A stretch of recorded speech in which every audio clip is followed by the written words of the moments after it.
6.4, the central limit theorem. We're going to talk about this central limit theorem, and it's going to allow us to use this normal distribution in some meaningful and important applications. Central limit theorem says for all samples of the same size n with n greater than 30, the sampling distribution of x bar can be approximated by a normal distribution with mean, mu, and standard deviation sigma over square root of n. All right, so I know that's a lot of words. You might want to read that again, try to understand what it's talking about, but we're talking about the mean, and a standard deviation is going to be a formula that looks like this, okay? And so we're talking about a sample. So if we've got a whole bunch of people, you got a million people, and maybe we're going to take samples of 50, okay? 50 at a time, 50 at a time, 50 at a time.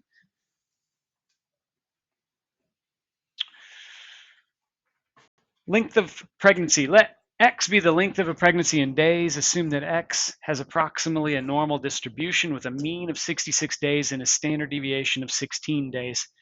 Okay, so we're seeing this normal distribution. Mean is 266. The standard deviation is 16. Suppose that we have a random sample of 25 pregnant women. Describe the sampling distribution. Okay. Now, what's a little bit weird is the central limit theorem wants us to be greater than 30. So when I see a sample of 25, I can't really, I don't know if I can really use this central limit theorem. All right, so I'm kind of gonna wave my hands and ignore that said greater than 30 for a second, and let's just think about what this means and what this says. Okay, the sampling distribution is x bar. When you see that x bar, you know it's talking about the sample, and we can talk about the mean of that, but that's just the mean overall, and so that's kind of simple. We know that the mean of the sample is going to be just the mean, which is 266. And then we can find the standard deviation of the sample using that equation they gave us above, which was sigma over the square root of n. Okay, so sigma was 16, n was 25. So it's going to be 16 over square root of 25, and that's going to be 3.2. All right, so we can calculate some numbers using those simple equations to talk about the sample. So when we talk about the central limit theorem and the sampling distribution, we're given the population has a mean, mu, and a standard deviation sigma, and simple random samples of all size n are selected from the population. Okay, so there's a whole bunch of random samples. They're all of size n. We'll see these equations a few times. We just saw this one a second ago. Mu of the sample is equal to mu, and the standard deviation of the sample is equal to sigma over square root of n. Now again, they talk about this n is greater than 30. So we kind of have to be paying attention to that. That's kind of important, I think. Z-score conversion. We've done a z-score conversion before. This feels like an old lesson. Before it was x minus the mean over sigma. Okay. This is the same thing, really. If we're talking about the sample, we're talking about x bar. And so you see x bar right here.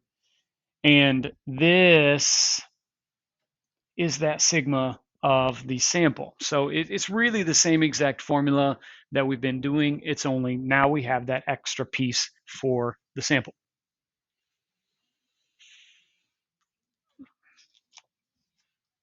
If the original population is not normally distributed and n is less than or equal 30, the distribution of that sample cannot be approximated well by a normal distribution, and the methods of this section do not apply.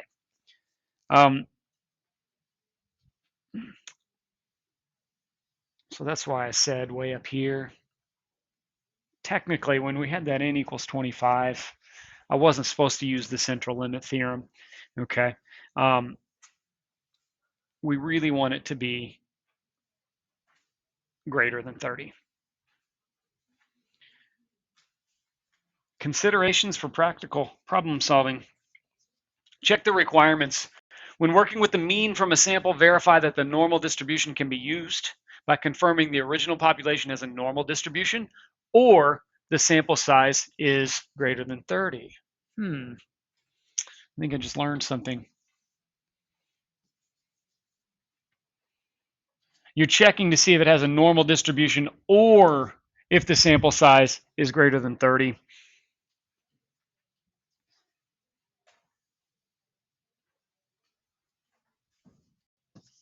So I guess that means we can use it, okay? We can use that after all because that has a normal distribution. We already said that, all right? So if I go back and look at this central limit theorem again, you know, it's talking about any kind of distribution, I guess, right? For all samples of the same size, the sampling distribution. So it doesn't say that it has to be normal here. It's this is where it's talking about n is greater than 30. Okay.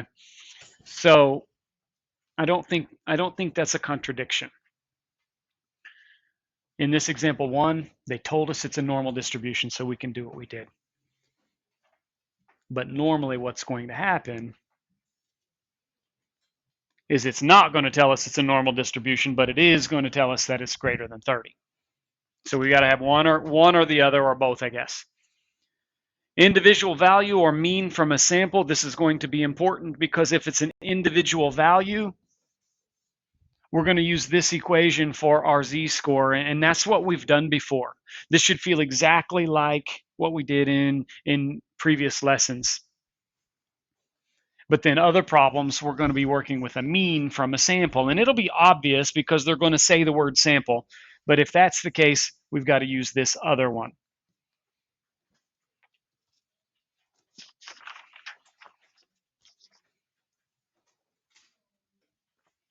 Notation for the sampling distribution of x bar. If all possible simple random samples of size n are selected from a population with mean mu and standard deviation sigma, the mean of all sample means is given by mu sub x bar. Well, we've already seen that, right? And that mu sub x bar just equals the mean, mu. Standard deviation of all values of x bar, that's this one.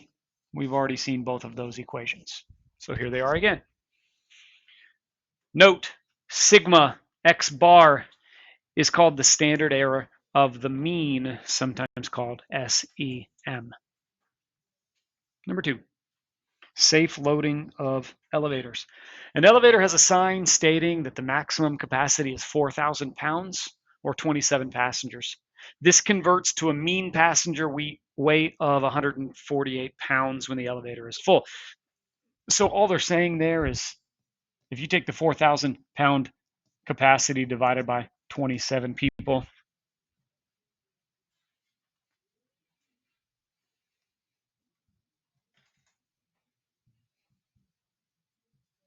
it's about 148. Okay, that's all they're saying right there.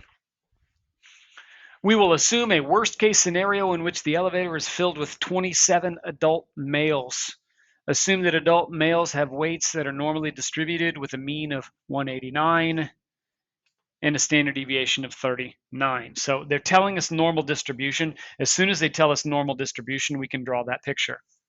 And I would encourage you to draw that picture over and over again. Okay, mean is 189, standard deviation is 39. Look like that.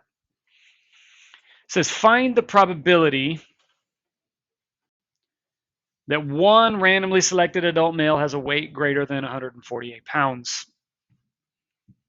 It's kind of important that they say one randomly selected adult because that means it's an individual value. And that tells us which of our equations to use. We're not taking a sample. It's one number. And we want it to be greater than, we want to know about the probability of greater than 148. Okay, so we want to know the probability that x is greater than 148. And so on our picture here, what you might do is come down here and call this 148. And look at your picture. We want the area under the curve that's greater than 148. So it looks something like that. Now, in the olden days when we didn't have calculators, we had to use that z-table, okay? And we had to have a z-score. We don't have a z-score. Now that we've got calculators, we don't really need to use the z-chart, but I'm going to show you both ways, okay? So if I'm going to use the chart, then I need to do a conversion.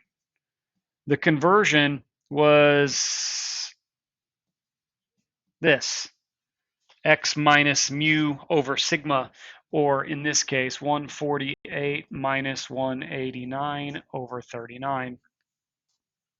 If you do that calculation, you get about negative 1.05. That's your z number. That's this, negative 1.05 right there. And so if you look at your chart, and I know that's kind of small, can I zoom it? I want negative 1.05.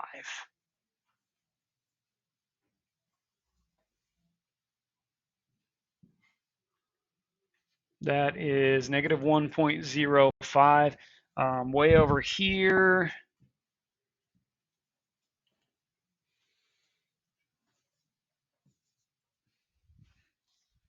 .1469.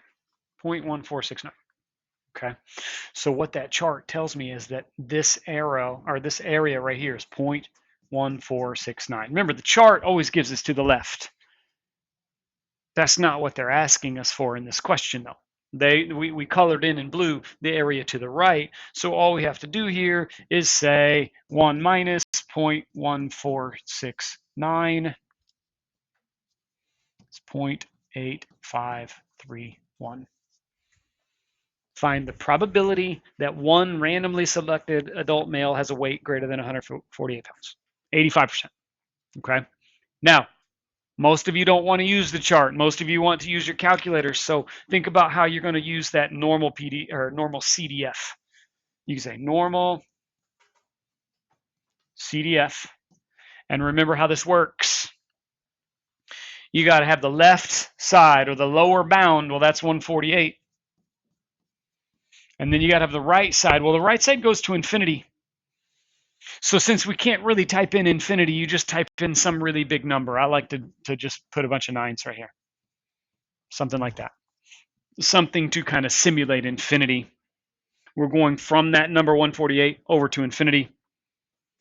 And then we've got the mean of 189 and the sigma value of 39. Okay. So let's type that in. Let's just see.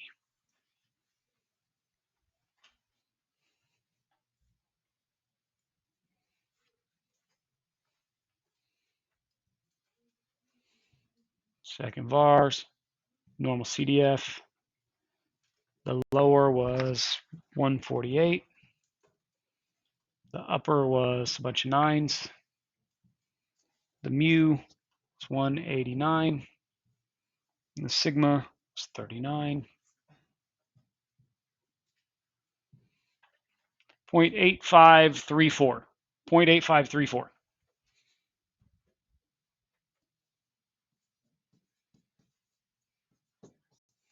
Notice those two values are not quite the same.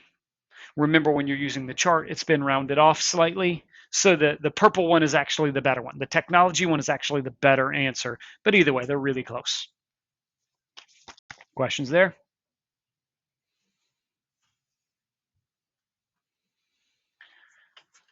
Number 2, find the probability that a sample of 27 randomly selected adult males has a mean weight greater than 148. So notice it's talking about a sample this time, right? It's not an individual value, it's a sample. we're going to do pretty much the same thing, but this time we've got to talk about the sample. So the mean of the sample happens to just equal the mean of 189, but the standard deviation of the sample has this extra formula. It's sigma over square root of n.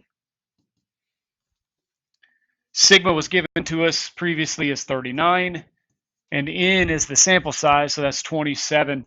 We're doing 39 over the square root of 27. Trust me, I typed that in a calculator, I got 7.51.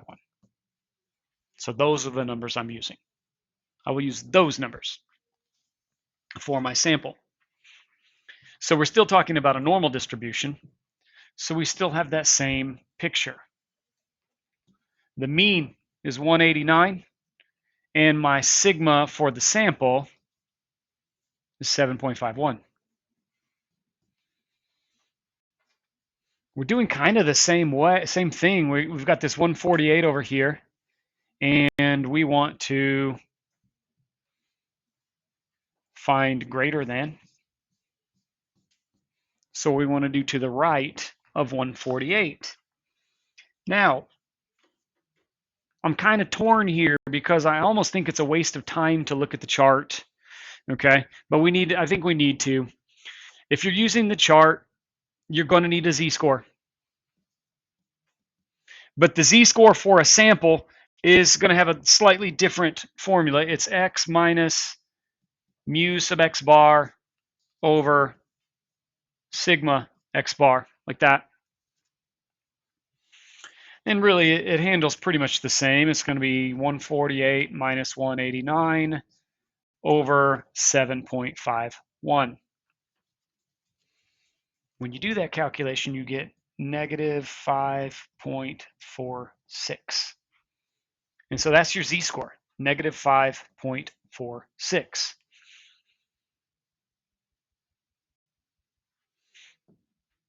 When you look at your chart, you get confused because the chart doesn't seem to go past negative 3.4. Actually, if you look over at the right, it goes to negative 3.49. But here's something that you probably didn't know. Anything outside of 3.5, negative 3.5, we're just going to assume is less than 0.0001. Okay? So anything else that's not on that table, we're going to say is less than 0.0001. And so when I'm looking at this, when I've got this z-score of negative 5.46, I know this area is less than 0.0001. It's really, really, really small. Okay. All right. But that's not what I want, right? That's not what the question is asking. The question wants to know, we want greater than 148.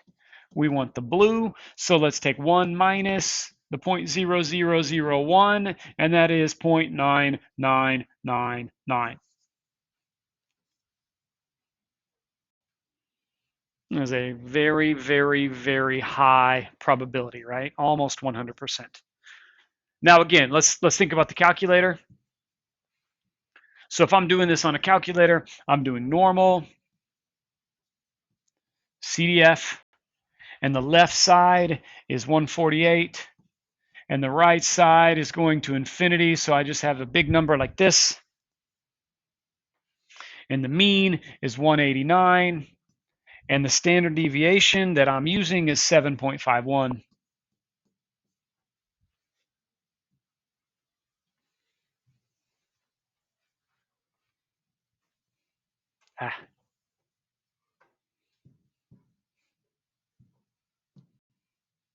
So 148, 9999, 189, change that to 7.51 for the sample.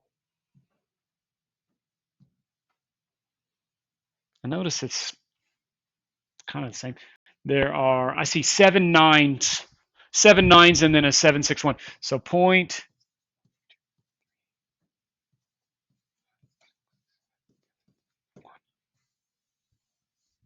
That's a little bit better answer. Remember when I said it was less than 0.0001? Well, yeah, it's a lot less than 0.0001. That's a better answer. 99.9999761% chance of these 27 adult males having a mean weight greater than 148 pounds. So think about what this says, okay? A lot of the time students ask me, when are we ever going to use this, okay? Well, an elevator manufacturer is probably going to need to use this because they're trying to figure out, what's going to crash their elevator car, right? This is saying that if I just take 27 people off the street, 27 adult males off the street and put them in that elevator, it's probably going to crash the elevator. It's going to be too high, right? This is going to be, there is a 99.99999 chance that these 27 adult males are too heavy for this elevator. Understand? Number 3, body temperature. Assume the population of human body temperatures has a mean of 98.6, and as is commonly believed. Also assume the population standard deviation is 0.62. If a sample size n equals 106 is randomly selected, find the probability of getting a mean of 98.2 or lower. Okay, so again, we notice there's a sample. Okay, sample size. So we can talk about the sample mean being equal to the mean, 98.6, and we can talk about the standard deviation of the sample being sigma over square root of n. That's 0.62 over square root of 106. 0.62 over square root of 106 is 0.0602. Okay. So it doesn't say anything about a normal distribution, but we know when this sample is bigger than 30, it approximates a normal distribution. So I'm going to draw that. Again, 98.6 and sigma of the sample, 0.0602. We are concerned with getting 98.2 or lower. And so we look over here for 98.2. And we want 98.2 or lower. We're looking at that area right there. Okay. So honestly, the easiest thing to do is pull out your calculator and type those numbers in. If you're using the chart, okay, if you're using the chart though, you got to do that conversion. So let's do that real quick. You would say x minus the mean of the sample over the standard deviation of the sample. That's 98.2 is our x minus the mean is 98.6 over 0.0602. When you plug all that in, you get negative 6.64. And so again, what I told you a minute ago about this was when that z number, that is your z-score, when that z-score is farther past negative 3.49 or 3.5 or whatever, when it's on those edges, those fringes, we can just say that this probability is less than 0.0001. Now, it's probably going to be much less than that, but that's what we've got. We're just going to say it's less than 0.0001, and that is the area that we've colored, so that is my answer. It's not like the other one where I had to subtract. That is my answer. It's an extremely low probability. Let's look at the calculator real quick.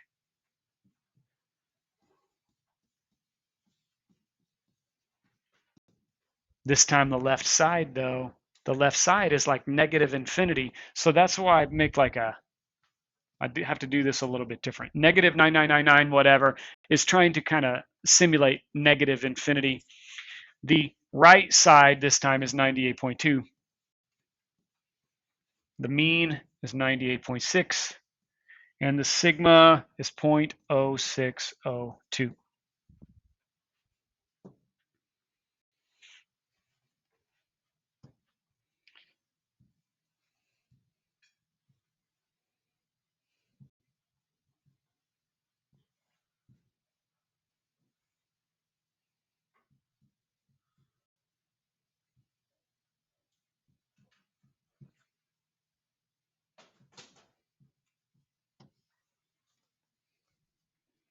Is that what we want? I think that's what we want.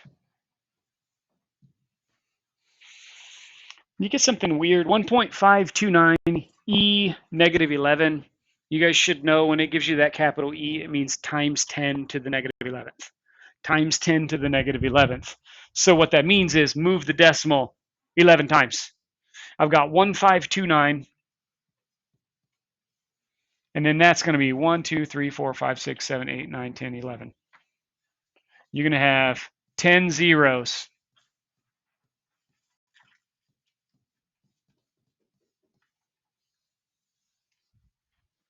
That is an extremely low probability. Remember when we said less than 0.0001? Question?